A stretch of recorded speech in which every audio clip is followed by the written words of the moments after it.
아버지의 목이 일본군의 창끝에 걸린 것을 보고 둘째 아들 고인호가 나섰으나 그도 역시 전사에 창끝에 목이 걸렸다.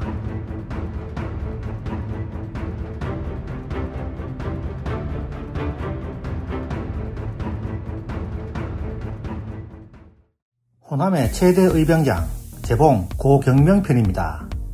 1533년 중종 때 태어나서 1592년 7월 10일 선조 때까지 59세를 살았다.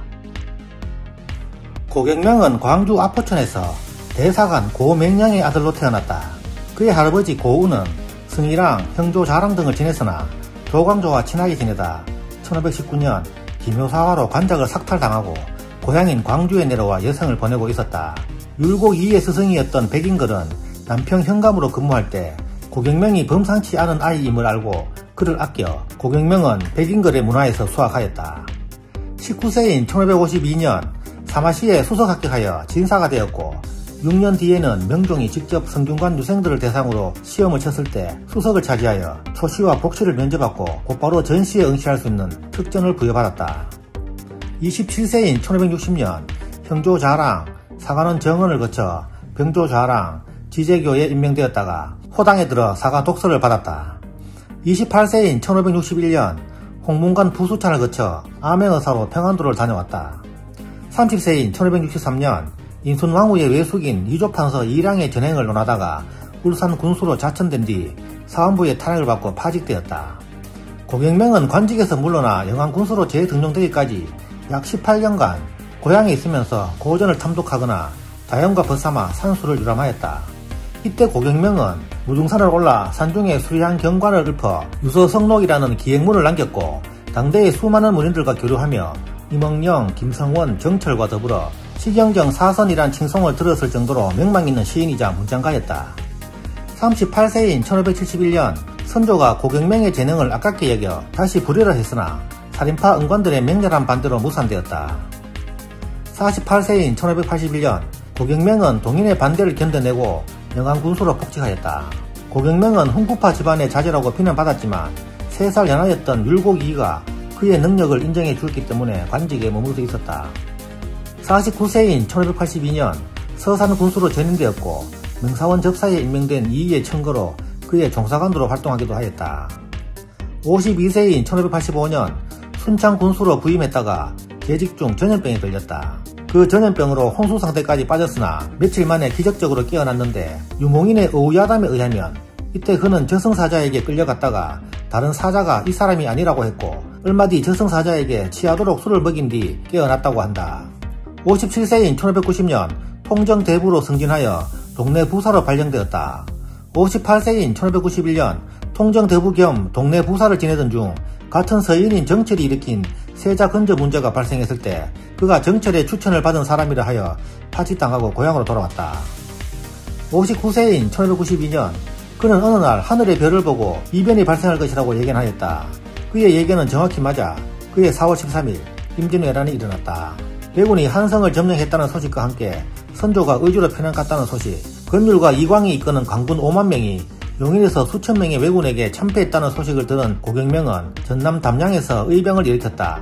그는 각도의 수령과 민중에게 경문을 돌려 30일 만에 각처에서 도망쳐온 관군을 포함 6천여 명의 의병을 모았다. 이는 의병군 중 단일 부대로는 가장 큰 규모였다. 6월 1일 담양을 출발하여 북상을 시작한 고경명은 6월 13일 전주로 가서 장남 고종우에게 영남에서 올라오는 왜군을 막게 하였고 고경명은 선조가 피난을 간 의주로 가던 중 왜군이 금산을 점령하고 점차 호남에 침입할 것이라는 정보를 입수하고 전주에서 군사를 정비한 후 금산으로 향하였다. 7월 9일 고경명은 전라도 방어사 곽영과도 합류해 왜군이 있던 금산성을 공격했고 왜군은 조총으로 대항했다. 고경명은 주위에 불을 지르고 비격 진철래와 30명의 특공조까지 편성해 치열한 공방전을 벌였다. 저녁이 되어 첫 전투가 끝나고 곽영이 어차피 건율의 이치 전투 승리로 전주에 대한 위협이 사라졌고 일본군이 철수할 것이기 때문에 굳이 금산을 공격할 필요가 없다며 철군하자고 했으나 고경명은 끝까지 싸우자고 주장해 다음날 다시 치열한 공방전이 벌어졌다. 곽영의 관군이 싸울 뜻이 없는 것을 안 외장 고바야카와는 곽영의 군대를 공격해 곽영이 후퇴하고 관군이 무너지자 의병들까지 무너졌다. 의병들의 사기가 떨어질 대로 떨어진 상태였고 전열마저 붕괴되기에 이르자 주위에서는 고경명에게 일단 후퇴하고 전세를 가다듬어 후위를 기약하자고 하였으나 고경명은 패전장으로 죽음이 있을 뿐이다 라고 하며 물밀듯이 밀려오는 외적과 대항해 싸웠다. 고경명은 이렇게 외적과 싸우던 중 말에서 떨어졌다. 바로 안녕과 유평로가 말에서 내려와 그를 부축했지만 뒤쫓아온 일본군의 칼에 베어 모두 순절하였다. 향년 59세였다. 슬하에 6남 1녀를 두었다. 아버지의 목이 일본군의 창끝에 걸린 것을 보고 둘째 아들 고인우가 나섰으나 그도 역시 전사에 창끝에 목이 걸렸다. 두 부자의 시신은 바로 수습되지 못하고 외적이 퇴각하기를 기다렸다가 죽은 지 40여일 만에 고경명의 장남 고종우가 아버지와 동생의 목 없는 시신을 찾아 장례를 치렀다. 여러 번의 비가 왔음에도 불구하고 시신이 썩지 않아 마치 산 사람 같아서 보는 사람들이 모두 이상하게 여겼다고 한다. 이 전투는 임진왜란 초기에 광군이 연패를 거듭하던 상황에서 의병이 주축이 되어 일본군 주력을 상대로 싸운 최초의 전투로 비록 패하긴 했지만 일본군의 나름대로의 의지를 보여줬다는 점에서 큰 의미가 있다. 또한 이 일을 계기로 장남 고종우를 비롯해 여러 사람들이 계속해서 의병을 일으켰다. 하지만 고경명이 거느렸던 6,000명의 의병은 호남이 모을 수 있는 최대 규모의 의병이었으나 단 이틀 만의 전투로 완전히 붕괴되면서 이후에 일어났던 의병들은 의병을 모으는 데 엄청난 고생을 하였다. 실제로 고경명 이후에 호남 지역에서 모았던 의병의 수는 1,000명도 제대로 이끌지 못했다. 특히 경험이 있는 관군과 협력하지 않고 고경명 자의만으로 금산성을 공격한 것은 군사적 역량 부족이라는 비판을 받는다. 하지만 고경명은 조헌, 김천일, 곽지호와 함께 임진왜란 당시 의병을 일으킨 임진 사충신의 한 사람으로 불리게 된다. 고경명의 장남 고종우는 다시 의병을 이끌고 싸우다가 2차 진주성 전투에서 패전하여 강물에 투신하여 자살하였고 훗날 도성지에 추중되었다. 사남 고손우는 아버지가 순국한 일로 특별 채용되어 사헌부 감찰을 지냈다. 오남 고유훈은 아버지 3년상을 하던 중 병이 들어 1년 만에 사망하였다. 광주광역시 남구 원산동에는 고경명과 그의 아들들, 조카, 함께 전사한 노비 등을 기리는 사당인 포충사가 있다. 대원군의 서원 철폐 때에도 장성의 피랑서원과 함께 흘리지 않았던 전남지역 2대 서원 중 하나이다. 광주광역시 동구에는 광주역에서 남광주역을 잇는 도로인 제복로가 있는데 이는 고경명의 호를 따와 지은 것이다. 충청남도 금성군 금생면에 가면 효종 때 고경명의 숭고한 죽음을 기리기 위해 세운 순절비를 볼 수 있다.